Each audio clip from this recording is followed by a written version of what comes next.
राज्य में विधानसभा चुनाव के मद्देनजर कांग्रेस प्रदेश अध्यक्ष नाना पटोले पर तुमसर विधानसभा क्षेत्र के पूर्व कांग्रेस नेता डॉक्टर पंकज कारेमोरे ने गंभीर आरोप लगाए हैं। मीडिया से बात करते हुए डॉक्टर पंकज कारेमोरे ने नाना पटोले पर पिछले विधानसभा चुनाव में उनकी उम्मीदवारी का टिकट 5 करोड़ रुपए में दूसरे मौजूदा विधायक को बेचने का आरोप लगाया है। साथ ही डॉक्टर पंकज कारेमोरे ने नाना पटोले को राजनीति का स्टंट मैन भी कहा है। देखिए, मैं राजनीति से बहुत निराशा मिली है मेरे को राजनीति में। मैं जो मेरे पिताजी का आप वारसा की बात किए थे, वारसान, मेरे पिताजी ने मुझे संस्कारों का वारसा दिया हुआ है। मेरे पिताजी ने हमेशा बोला कि राजनीति ये धंधा नहीं है। उन्होंने इलेक्शन जीतने के लिए कभी पैसा या दारू का वितरण नहीं किया, तो वही वारसा लेके मैं चल रहा हूँ। आज राजकारण को मैं गजकरण बोलता हूँ। गजकरण इसलिए कि टिकट बिना पैसे के नहीं मिलती है ना। पिछली बार मैं इंडिपेंडेंट इसलिए लड़ा था क्योंकि मैंने 2 साल अपनी प्रैक्टिस साइड में रख के समाज सेवा करके सामाजिक क्षेत्र में मैंने बहुत काम किया, और मुझे ऐसे आश्वासन मिले थे नाना पटोले जैसे लोगों से कि टिकट तो तुम्हारी है, टिकट तो तुम्हारी है,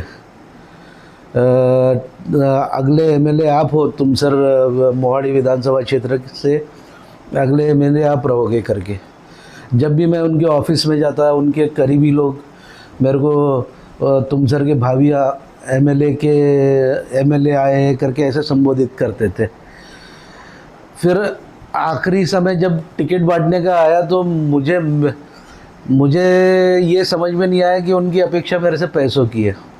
उन्होंने मेरी टिकट बेच दी विद्यमान एमएलए को, जिसका सरनेम भी कारेमोरे, मैं भी कारेमोरे, तो उसको कारेमोरे सरनेम का फ़ायदा हुआ। 5 करोड़ में नाना पटोले ने वो टिकट बेची थी राष्ट्रवादी को, जबकि यहाँ पे कोटा था कांग्रेस का। नाना पटोले ये राजनेता नहीं है, ये धंधा करता है, टिकटें बेचता है।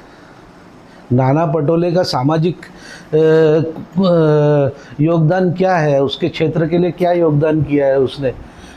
स्टंट मैन है वो। क्या किया है उसने किसानों के लिए? बस धान की पेंडी विधानसभा के सामने जला देना मतलब किसानों का नेता हो गया क्या? ये तो स्टंट था। उसके बाद उसने किसानों का कोई भी मुद्दा उठाया क्या? कोई भी विषय उठाया क्या? उसने किसानों के लिए क्या लड़ाई की है? उसने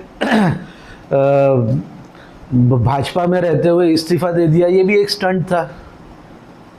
और कांग्रेस का मुखिया राहुल गांधी जैसा मूर्ख आदमी है।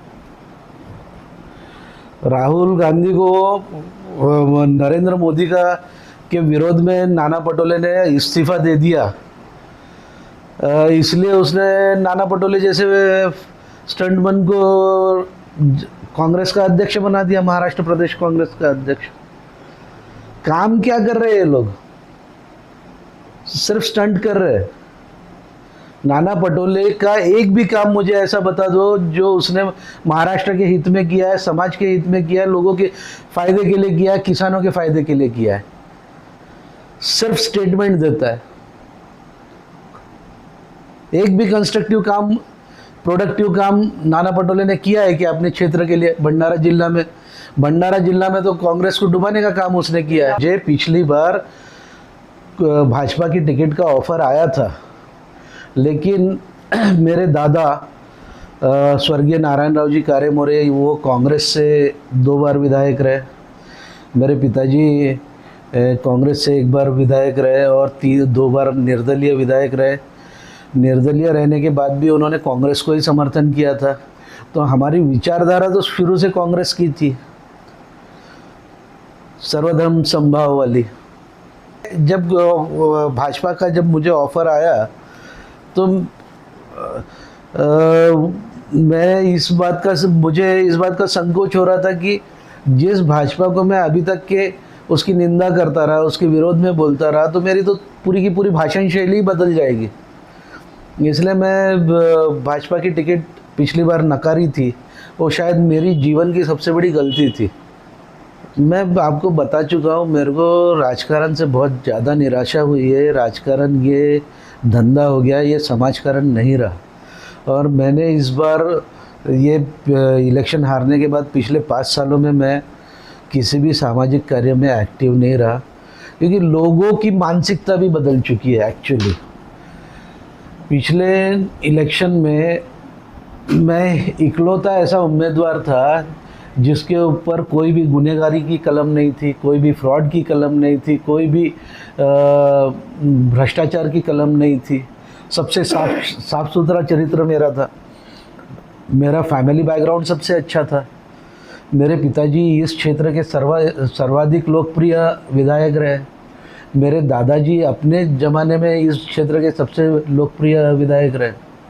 इतना अच्छा फैमिली बैकग्राउंड था। उनके ऊपर कभी भ्रष्टाचार या कोई गुनहगारी का आरोप नहीं था मेरे पिताजी और दादा के ऊपर। और मैं सबसे ज़्यादा क्वालिफाइड आदमी था। मेरा जो पेशा था वैद्यकीय क्षेत्र से आता था। मैं डॉक्टर हूँ, मैं ऑर्थोपेडिक सर्जन, है ना।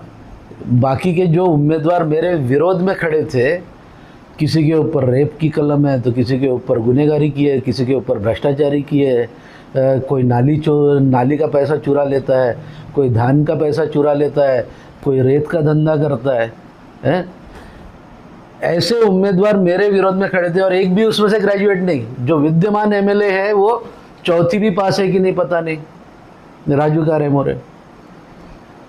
उसके बावजूद मैं 3रे नंबर पे, 4थे नंबर पे रहा। तो लोगों से मैं क्या अपेक्षा करूं? लोगों की मानसिकता ही दूषित हो चुकी है। हम तो समाज के लिए कुछ करना चाहते हैं, लेकिन समाज ही खुद गड्ढे में जाना चाहता है, तो हम क्या करें? मैं इनके पीछे अपनी ज़िंदगी बर्बाद करूं क्या? मैं कितने साल इनके पीछे बर्बाद करूं? इनको समझाते रहो कि नहीं रे भाई, मैं अच्छा हूं, मैं तुम्हारे लिए कुछ करना चाहता हूं, मैं प्रोडक्टिव काम करना चाहता हूं, क्षेत्र के लिए अच्छा करना चाहता हूं। ये समझने को तैयार नहीं। इनकी वैचारिक पात्रता जनता की कम हो गई है। ये विचार ही नहीं कर सकते कि इनको पढ़ा लिखा उम्मीदवार इनके सामने आता है, इनको वो टिकट बात करते कि आपके पास टिकट नहीं है।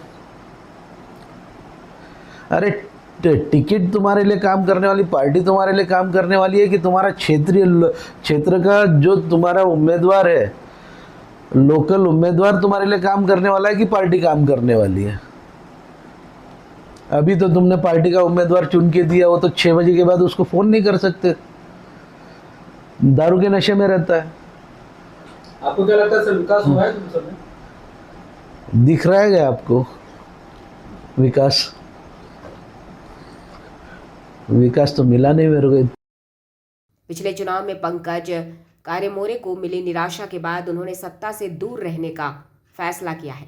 लेकिन यह देखने वाली बात होगी कि आने वाले विधानसभा चुनाव में वह सत्ता से दूर रहेंगे या किसी अन्य पार्टी में शामिल होंगे।